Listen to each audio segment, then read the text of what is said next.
And welcome back, ladies and gentlemen, to the Uprising Minor Leagues as we work our way into Game 2 here between this matchup of Omega Gaming Ice and Wasted Potential. We saw Wasted Potential really have a strong early game off the back of that Zach here, and it propelled them throughout the entirety of that game. Yeah, a very dominant game one for Wasted Potential. Through the success that they were having down the bot side of the map, Conrad and Hammy able to transfer their lead into a map-wide win, essentially, just with the amount of power that came out of the Zyra Khan bot lane. They took over the game, and they handily won most of the team fights, and Wasted Potential took game one with that very convincing team fight style. Indeed, and I think rightly so here. Omega Gaming Ice opting for the Zach ban here will come through as, we saw the jungler from the side of Wasted Potential just have so much priority on that pick. Yeah, they get rid of the Zac early on. The amount of mid lane ganks that we saw successful made Shmurda very susceptible, but getting that off the table. And interestingly, we see Wasted Potential take away the Rakan and then followed up with a first pick for Omega Gaming of Varus in this bot lane. Indeed, and we've seen so much priority with the Varus pick in picks and bans across amateur and professional play. Varus he's just seen such a resurgence, right? After so long, can be played with the poke variation or the standard crit item build as well. Both builds have their pros and cons, right? The squish your team comps definitely can succumb to some of those piercing arrow shots. Can be absolutely devastating even to front lines after extended periods of engage or disengage.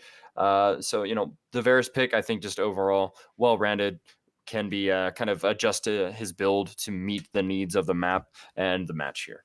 Yeah, it's why Varus is such a safe blind pick is that you can build him to kill whichever team comp the enemy builds around. So if Wasted Potential continue to pick squishies, then he's going to be happy to build Varus with the poke, with the lethality, Arcane Comet style, and then if Wasted Potential go with three big tanky boys to round out their comp, then he's going to be very happy to build on hit.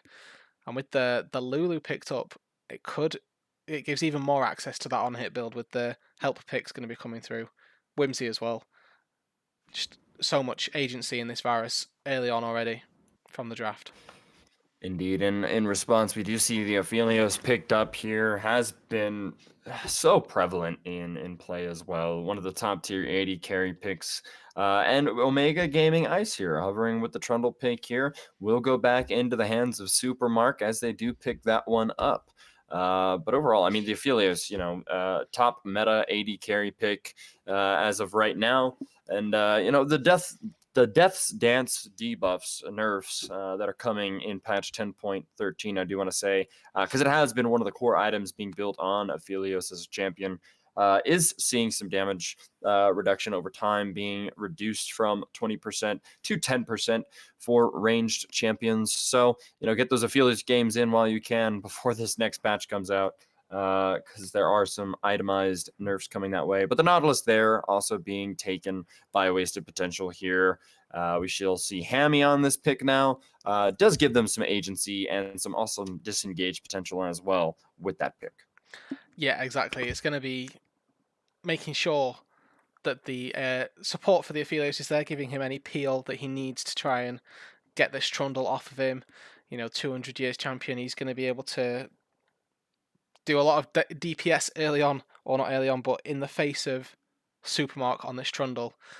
And with an immobile AD carry such as Varus, the one thing obviously that immobile AD carries, and we saw it last game, we're going to see it again this game, that they are susceptible to is going to be that long range CC. Not really the same level of counterplay that he had on the Sivir when he gets depth charged, doesn't have a spell shield, doesn't have an on the hunt to create space, going to be relying on that chain of corruption a lot more to keep himself safe. He absolutely will here, and we see a duplicate top lane bans here from Wasted Potential Wukong and Aurelia getting banned away here. And interestingly enough as well, Omega Gaming Ice opting for the Fiddlesticks jungle ban here, which we've not seen a whole lot of priority as a pick in general. So I'm thinking this is maybe more targeted towards the team comp or the individual power and comfort picks of the side of Wasted Potential. Yeah, it's a similar sort of playstyle to Zach as well. I'd like to say that you even though it's not as easy pre-6, or I'd say not possible at all, but when you hit level 6, coming out of Fog of War, hitting Vision, things like that, it makes it a lot more difficult, or a lot of a similar playstyle for the jungler here from Wasted Potential. Greyley going to be able to do similar things that he would have done on Fiddle. And just to confirm, that is a set ban. Saw it quickly, but yeah, a set final ban there from Ice. Indeed, and it's really Omega Gaming Ice. What I want to see in contrast from Game One is early game pressure, right? In with the Trundle pick, being able to gank some of these solo lanes, and additionally, vision control in the enemy opposing jungle, because you're going to want to track this Lee Sin across the map to have the best idea of what lanes he is going to have ganking potential on, so that way your solo laners or bottom lane can react appropriately to that. I mean, in game one, we saw the lack of vision, which allowed Zach to get that successful level 2, level 3 gank off down towards the bottom side of the map, which propelled Conrad on that Zaya pick throughout the game to succeed, right? Ending that game 18-0. So, I'm looking for Omega Gaming Eyes to really prioritize jungle invades for the purpose of vision or kills on this Lee Sin to try and shut down Greyley. Yeah, big conversation at the minute about Lee Sin priority. Obviously, lots of high level people, analysts, casters, coaches, lots of people have been saying Lee Sin isn't good. Lots have been saying Lee Sin is good, because it isn't good, is good, either or, just because of the amount of early game pressure that he has. But if the Lee Sin is shut down, and easy to shut down a Lee Sin without having to get in the face of the Lee Sin, as you mentioned, if they go into the jungle, get the vision, and just know where the Lee Sin is on the map, it's going to make Ice's game so much easier without having to play into the hands of a Lee Sin whose strength is no doubt in the early game. Absolutely. And with that said, ladies and gentlemen, we will be going on over into an intermission here shortly as we gear up here for game 2 of Omega Gaming Ice versus Wasted Potential. Don't change that browser. We will see you on the flip side, ladies and gents. And again, I am joined here by Rude Dude as the color caster, myself, Idea PC for the play-by-play. Ladies and gentlemen, see you on the flip side.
And welcome, ladies and gentlemen, as we load out onto Summoner's Rift here for game number 2 of our Uprising Minor Leagues matchup between Omega Gaming, Ice, and Wasted Potential. Again, on the caster's desk, I am joined by Rude Dude as the color caster, myself for the play-by-play. Rude Dude, welcome here for game 2. And it looks like we have a 5-man invade, or attempted invade now. It's going to be spotted out here by Waffle Wheel. From the side of Wasted Potential. But interesting enough, that one's going to be knocked away here.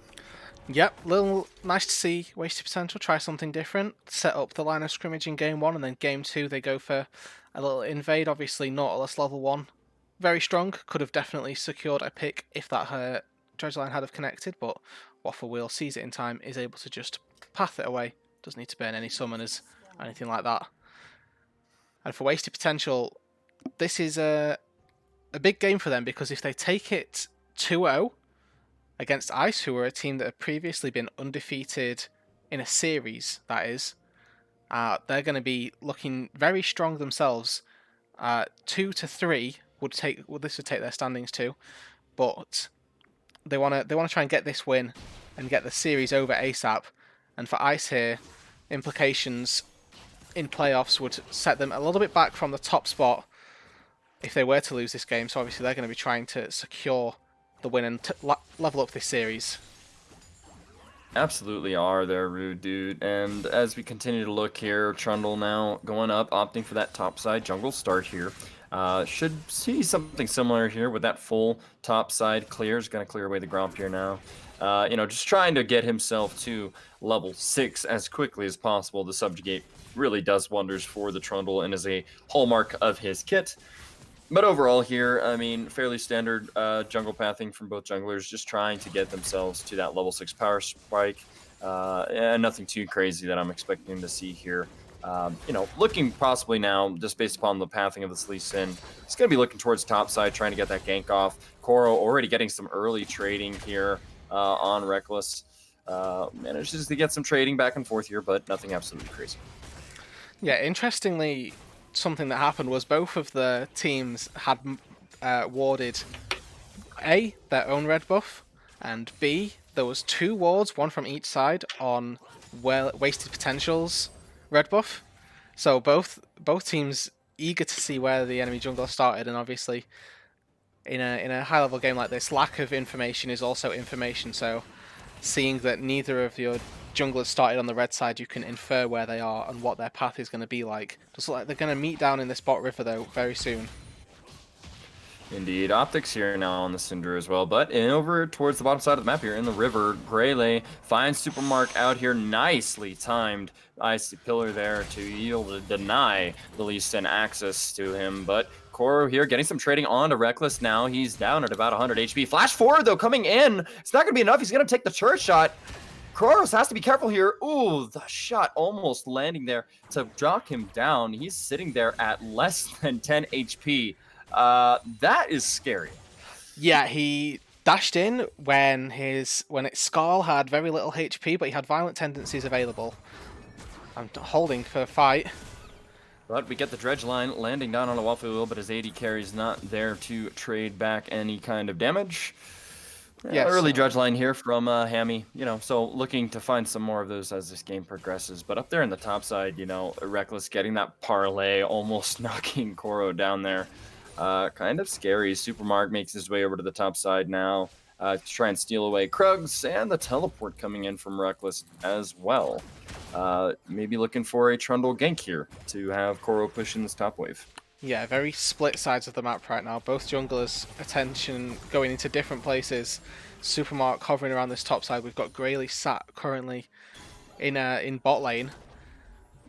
And we'll have to wait to see which of these junglers can make their impact and presence felt early on. Mid lane kind of left to an island. It is, and we've seen this repeat top ganks from the side of Omega Ice here. Now coming up again, the Icy Pillar coming in, giving the slow to Reckless. He's going to fall here. First blood going on down over to Koro as he picks himself up one off the back of his jungler. Yeah, no flash on Reckless. Koro managed to burn it in that top lane kerfuffle that happened early on, and ultimately the fact that he didn't fall and managed to get himself out alive, burning the flash of Reckless has resulted now in a kill going his way. Going to open up a little bit of an advantage, hopefully, with the kill that he's got. And let's shove that wave in, fully crash it under the turrets, hopefully, and then base, and obviously with no TP, he can't burn it, but shouldn't lose too much.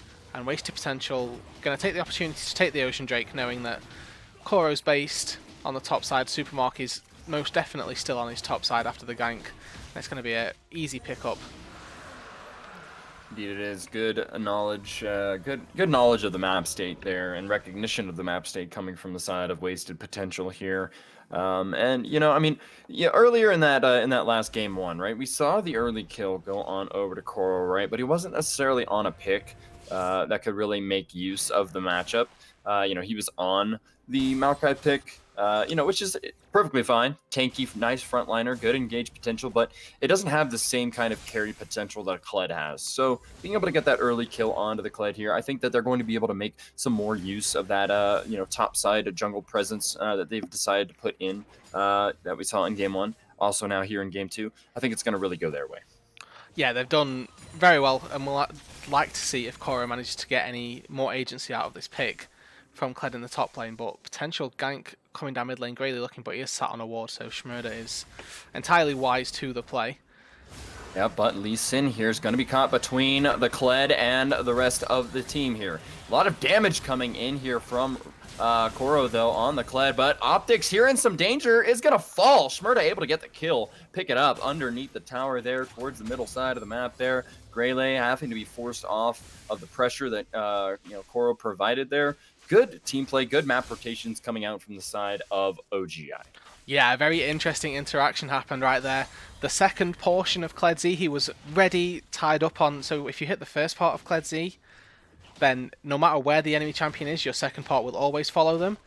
Greyley flashed over the wall to try and get away, and Kled Koro was ready and poised to go again. But the second he activated the second part of the E, the Scatter the Weak from Optics connected and actually saved Greyley's life. So could have been and should have been most likely there a 2 for O trade, but Optics sacrificing himself falls for the top lane play.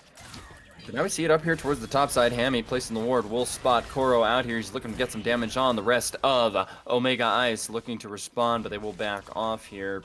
It's going to be a recall here from Koro as he's going to go down towards the bottom side of the map. But crucially there, Reckless pushing in the wave, denying some of the CS from Koro here as he goes down bot. He will have to walk down there. So he's going to miss that wave, maybe part of the second wave as well. But overall here, good pressure coming from the side of Wasted Potential, trying to utilize the map rotations against OGI to the best of their ability. Yeah, they've got obviously a losing situation in this top side, or top lane rather, at the moment, despite the 10 CS lead going for the GP. Obviously Kled is much stronger in the 1 versus 1. They do translate their advantages across the board into a Rift Herald pickup right there. Obviously Greyley was in base, unable to contest that. And a little bit about this mid lane right here. Schmurda managed to base very early on for pretty much for free and pick up his augment upgrade. So he in this lane where Syndra should really have the run of the lane early on, was able to do a lot of work with CSing. Sat at 80 CS at, you know, 9 minutes is such a good CS number. Gonna probably look to be at perfect CS throughout the rest of the game. But with the augments that he was able to pick up, it made his lane so much easier. As soon as Victor gets 4 points in his E, he just fully wave clears if he's got that augment upgrade, and he's going to be feeling very comfortable in this Syndra lane, whilst the mids are probably still going to be in their own lanes for a little bit longer, while the bot and top keep switching it around depending on where the objectives are. Mid lane is going to be quite isolated, but Schmurda are going to be feeling confident enough to be able to keep pressing his E through the wave, clearing the minions, and be fine in that. It is indeed here, and you know it's time for Wasted Potential to try and utilize you know, some pressure from this Lee Sin. He's not had a whole lot of presence in these lanes here as an early game jungler, so you know, I'll be looking for Wasted Potential to really kind of, you know, utilize that jungler a little more. I mean, we've seen the constant push that Schmurda has had towards the middle lane, so maybe Lee Sin has potential for a gank there, but Greyley will be spotted down here towards the bottom side of the map. I don't think he's you know, that presence has been known yet to OGI, so possibly looking for something down here. He's spending a lot of time down there. And Trundle also there towards the mid lane. Syndra's low health, but up towards the top side, good trading going back and forth between these top laners, but here it is towards the mid lane. Yep, Rift Herald will get summoned down. A lot of action across the map here, but there it is. There's the dredge line, gonna land down onto Cassian. That's gonna be a kill going on over to Conrad here, able to pick one up, but in the mid lane, they are responding in Mark. Super Mark able to pick himself up the kill there as well. Koro looking for the kill on a Reckless here. He is burning a little bit down, but he's going to survive. Maybe up here towards the top side, the parlay will land, and there's the kill going on over to Koro, able to pick himself up one underneath the tower there. Well executed dive. Lots of action in all three lanes of the map here. A kill going on down over to Conrad in the bot lane. Supermark able to pick up and run down optics on this Syndra between towers, and Koro expertly picking himself up the kill under the tower dive at the top side of the map. Yeah, all told, after all of that, after a lot of action in all of the lanes, it is a 3,000 gold lead for Omega Gaming Ice. They pick up a 2-for-1 overall and also the mid lane turret. Waffle Wheel not finished here though, does back away. Yep. But with the fighting all around the map, Ice get themselves a bigger advantage. Saying that, Grayley does look to start the Drake here. He does indeed, and you know, with the knowledge that Supermark did go back off of that mid-wave push there, it does open up the opportunity here from Wasted Potential to be able to secure this dragon here very early on, and they will do so here. Infernal Dragon going on over to the side of Wasted Potential, 2 dragons now in their favor. So, you know, punishing, I wouldn't say necessarily punishing, but getting acceptable trades across the map in the form of neutral objectives here. You know, obviously the kill count not necessarily going their way, but we're seeing now some skirmishes up here towards the top side of the map. Reckless now about 30% HP. This Kled, Koro on this Kled has been very, very strong here in this early game. He's been able to, you know, fight the Gangplank in the 1v1. He had a slight gold deficit earlier in this game. That has now been rectified. He has the 2-kill advantage as well. You know, Koro's going to be very strong here. Grayley, though, able to get a nice kick onto Schmurda here, able to push him back. Will fall to about 20 to 30% HP, but Grayley now has to run for his life. Supermark with the Icy Pillar there will be able to get that one to land, but Schmurda deletes Grayley there. Ooh. As the ultimate Unleashed Power comes out from Optics trying to take him down. It will not land. But, man, what a kill there. Nice follow-up from Schmurda to be able to lock down Grayley with the support and the help of his jungler. Yeah, Schmurda never even burned his flash there, felt completely safe the entire time. He's got such a good run in this mid lane at the minute. He chunked out Optics, then as soon as the gank came in from Grayley, he was like, yeah, I'll quite happily take this fight. If you want to take the 1 versus 1, your Syndra's in no position to fight me. And then Supermark came into support, picked up the kill onto Grayley, and then a well-timed scatter of the week just pushed out Supermark. Ooh, Schmurda there, though, having to flash out of the scatter of the week there. Optics trying to get something going for himself in the mid lane here. We'll be able to force Schmurda's flash and the recall here, able to free farm up a little bit to catch himself some CS, but the turret dive now executing down here towards the bottom side. Chilling Smite comes down, Reckless is slowed, gets polymorphed as well, but do they have the power here? There it is, some damage coming down, but not quite able to make the mark land, and the ultimate coming in to save Supermark's life as he takes the tower shot there. Man, almost being able to pick up Reckless there. Good utilization of you know, what he had in his toolkit, considering Flash was down for the Wasted Potential top laner. Yeah, just right there, you see the differences that the top laners have got.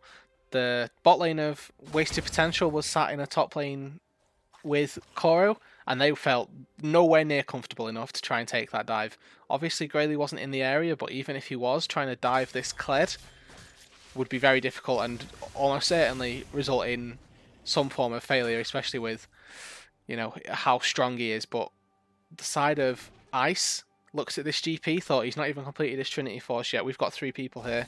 They went for the dive, were unable to get it because, as you mentioned, Reckless played it very well, holding his orange till the last possible moment and keeping himself alive. But just the differences in the top lanes are amounting to giving some advantages to Ice without any kills going either way. Yep. Gangplank able to pick himself up a turret down there towards the bottom side for his time.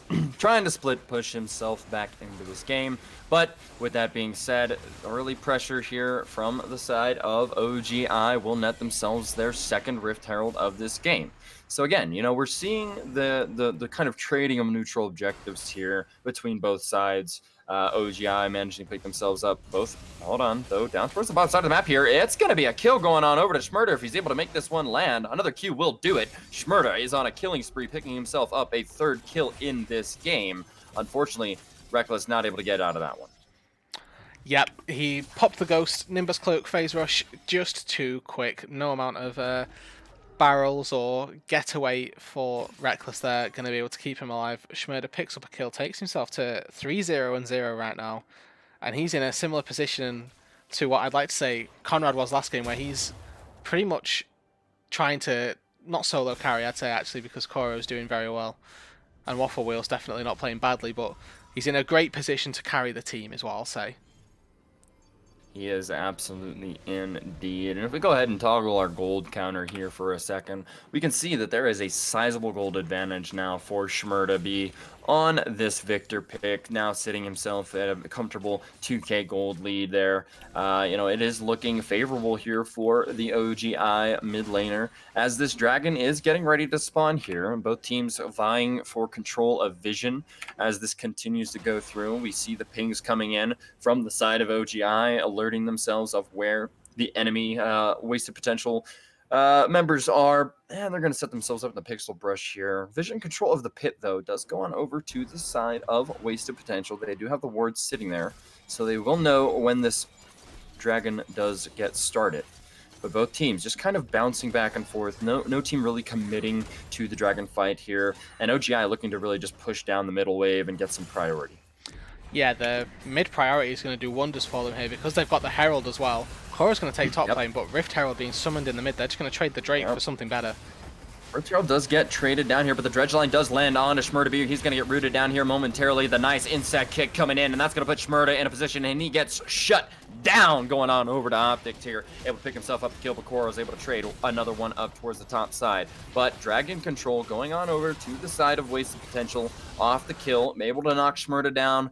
Supermark, we saw Supermark and Waffle Wheel go towards the middle lane there to call the Herald mid, right? So they are trading that third dragon there for the pressure that they will have permanently in the mid lane. Hopefully that pressure over the next 5 minutes will net themselves more map control, which will result in picks or kills that this team needs to be able to succeed, right? We talked about tracking the Lee Sin throughout the jungle, which I think they've done a decent job of doing so far. So having that mid lane, all those turrets down, I think is going to work well for them.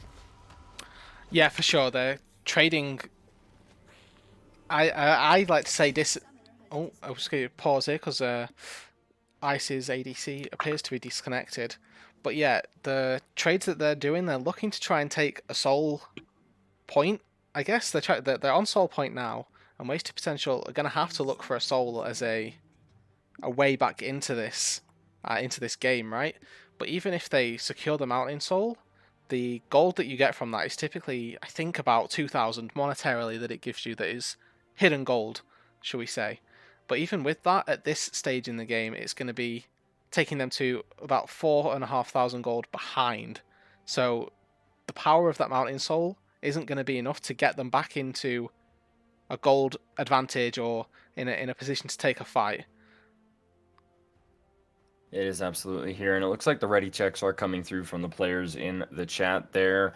Having to restart the client there of a Waffle Wheel with the DC that had occurred, but we should be getting underway to the rest of this match here shortly. But overall, Rude Dude, right? If this game does continue to go down the way that it is going, right, we would expect OGI to pick themselves up a win in this game if they're able to continue this early game pressure that they've had and translate that into the mid game and late game. So if this series is tied up, right, we'll be going on over to that third game. That's going to be interesting to watch and see, if Wasted Potential has the mental fortitude to be able to bounce back from this loss, right? They had the early win in the series, and sometimes losing that second game, or the potential even of losing that second game, can really be damaging to the mental. So I'm going to be looking for Wasted Potential to either make a comeback here in the mid game, or take the events that have transpired here in game 2 and constructively apply criticism to a game 3 to fix some of the holes in that early game.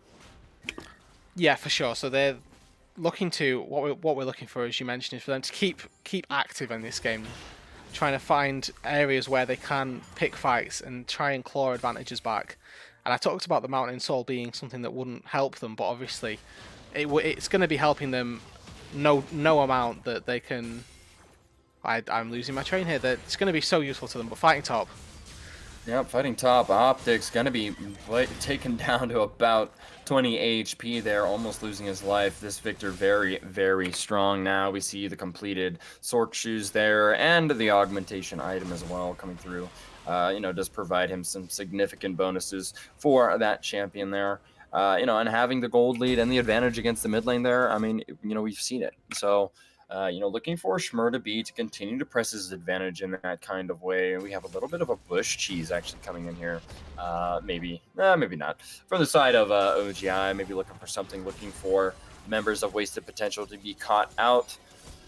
And Greyley and Emmy will do a little bit of ward control here, trying to get vision control back over their jungle is going to be key and essential in trying to progress through this game. Right now, that vision control really going on over to the side of OGI as they're really putting a lot of time and pressure into sieging this top lane. Kled down there on the bottom side of the map too, going toe-to-toe with Reckless on the gangplank. But overall, slight CS advantage for Koro here. It's going to be difficult for them if they aren't able to find something, a pick maybe, as we see Greyley move down towards the bottom side of the map. They have to look for those skirmishes. They have to look for those onesies or twosies picks. Yeah, and you talked about the vision, and we sort of reached a bit of a weird state where the vision have kind of overlapped each other. Obviously, Koro sat in a control ward there, but the Baron is started, and there is vision around the Baron pit, not necessarily in it.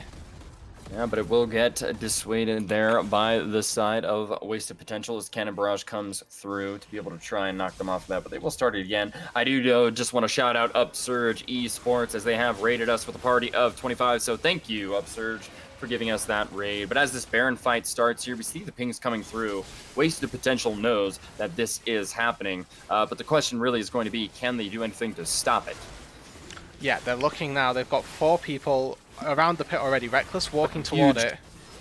Huge damage though coming out of Schmer, able to almost knock down Optics with the single combo there. The teleport coming in from Koro will be able to zone the rest of Wasted Potential off here as he's looking for the jungler. Greyley is going to get caught out here up towards the top side. Bear Trap on a rope does not land, but the rest of Wasted Potential is here to be able to dissuade him. Koro not quite landing anything there, will not get dismounted here, but it looks like this fight is going to go over to the side. Oh no, the blast cone.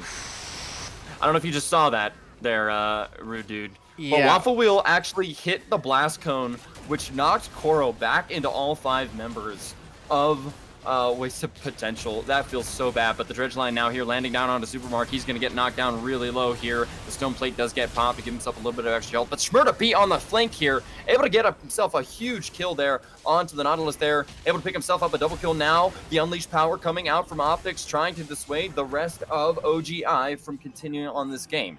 But man, what a fight there. Schmer really turning that one around after going a member down, able to knock down 3 members of Wasted Potential there to deny them the Baron. Yeah, very it's Baron saving play for sure from Schmer right there. He managed to find a super crisp death ray that channeled its way through both Conrad and Reckless and managed to get both of them down.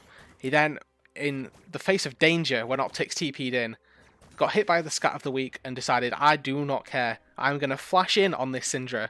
Tried to try and take her down as well, obviously using the Siphon Power from the Q, getting himself the shield to keep himself alive there.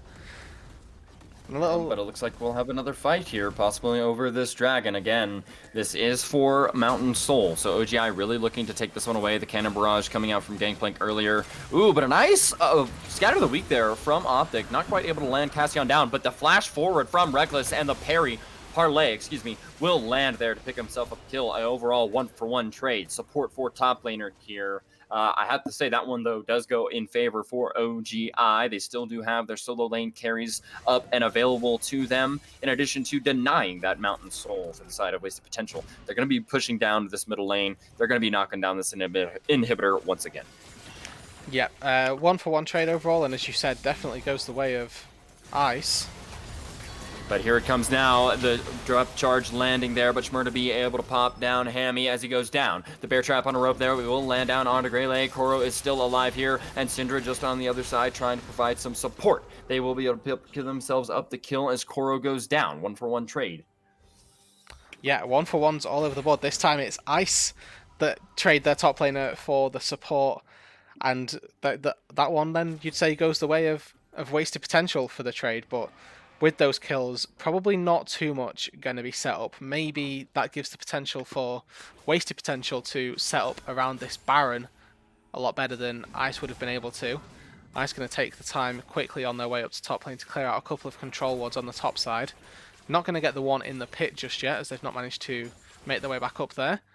But ultimately, for wasted potential, they stop their mid lane inhibitor going down, and they keep their presence of their mid lane.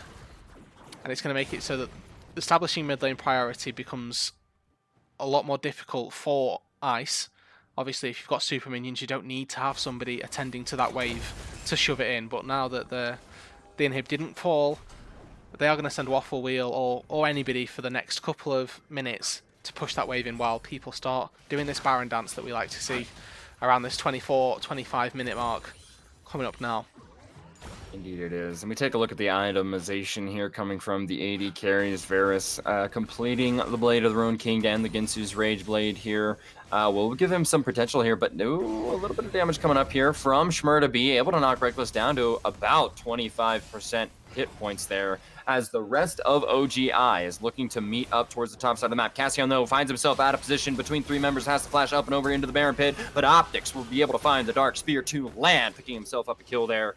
A little bit of an advantage now going over to the side of Wasted Potential. They have the man advantage, but Kled is constantly pushing these side waves, constantly dragging the members of Wasted Potential to meet his threat in these lanes, and it's making it extremely difficult for OGI to actually be able to get, or I'm sorry, for the side of Wasted Potential to actually be able to get anything off the back of these kills that are going, in the map as we're seeing.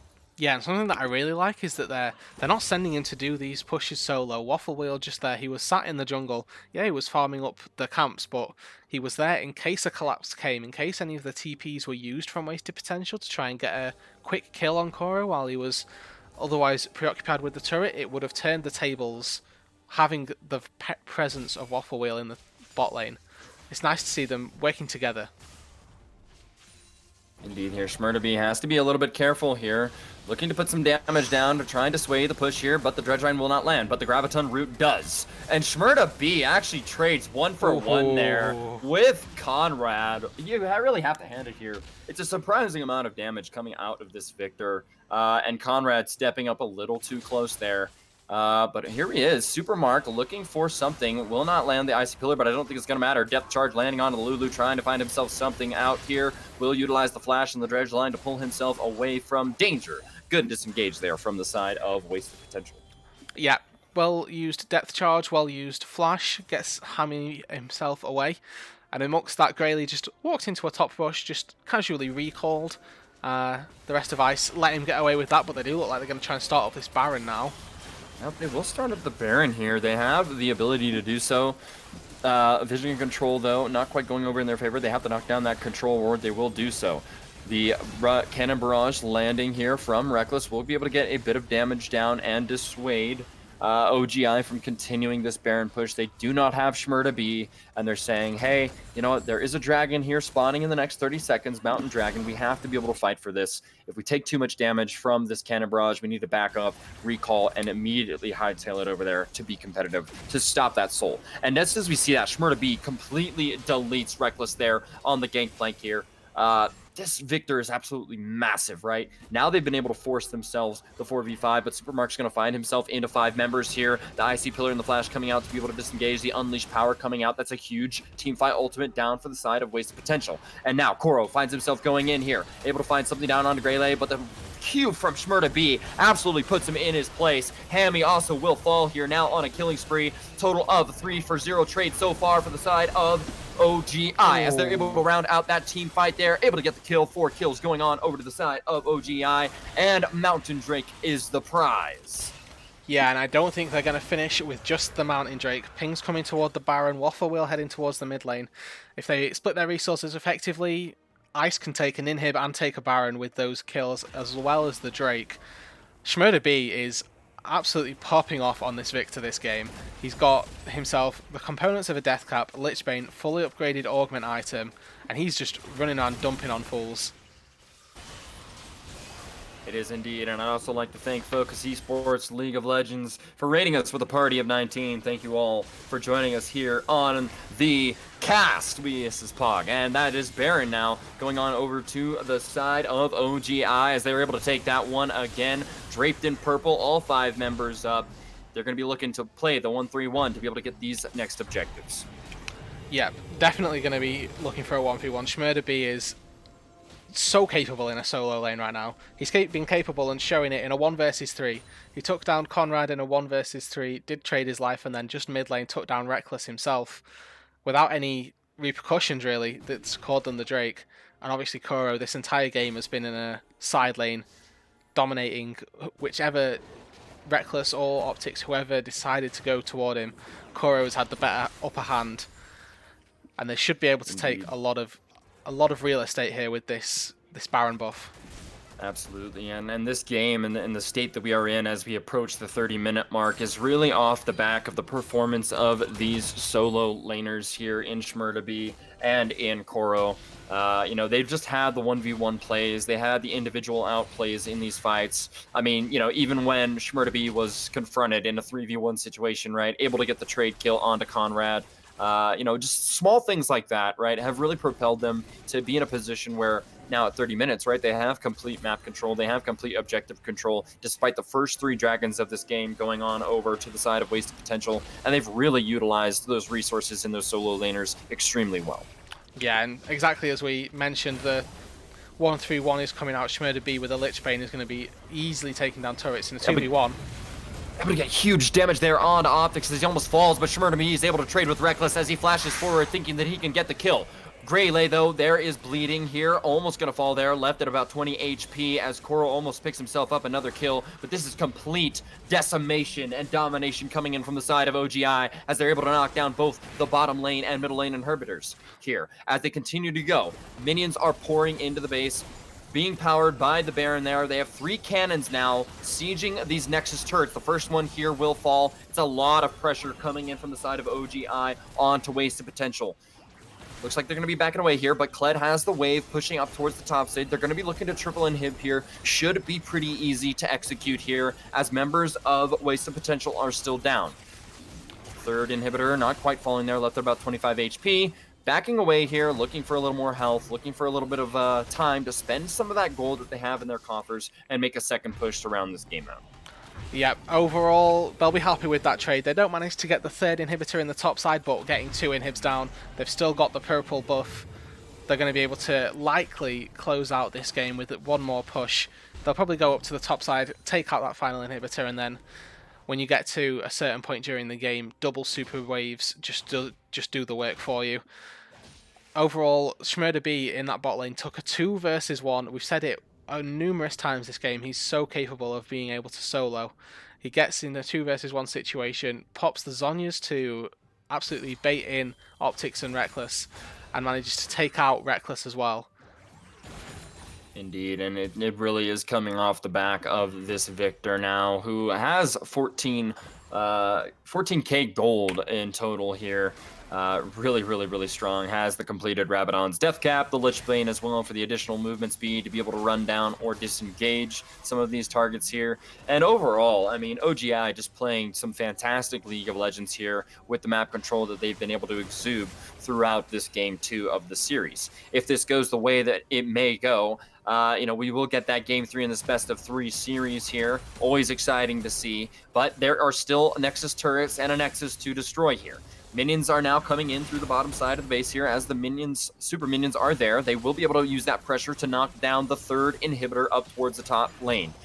there's something that Wasted Potential has to do. They have to be able to pick a fight here, either if it's going to be down towards the bottom side or towards the top side. They're waiting a little bit too long. Super minions whacking away at the Nexus turrets, but there it is. They go in and they engage. The depth charge landing down onto the Varus there, but it's not going to be enough as the solo laners gain access to the back line. Hammy will fall. Greyley will fall. And Supermark looking for something here. Conrad will fall. That's a double kill going on over to Supermark here as the Nexus is in danger. They're going to be looking to pad KDAs for the tower dive here. Will be able to get the shutdown, though, onto this Syndra. But all in all, game 2 going on over to the side of OGI as they tie up this series 1-1.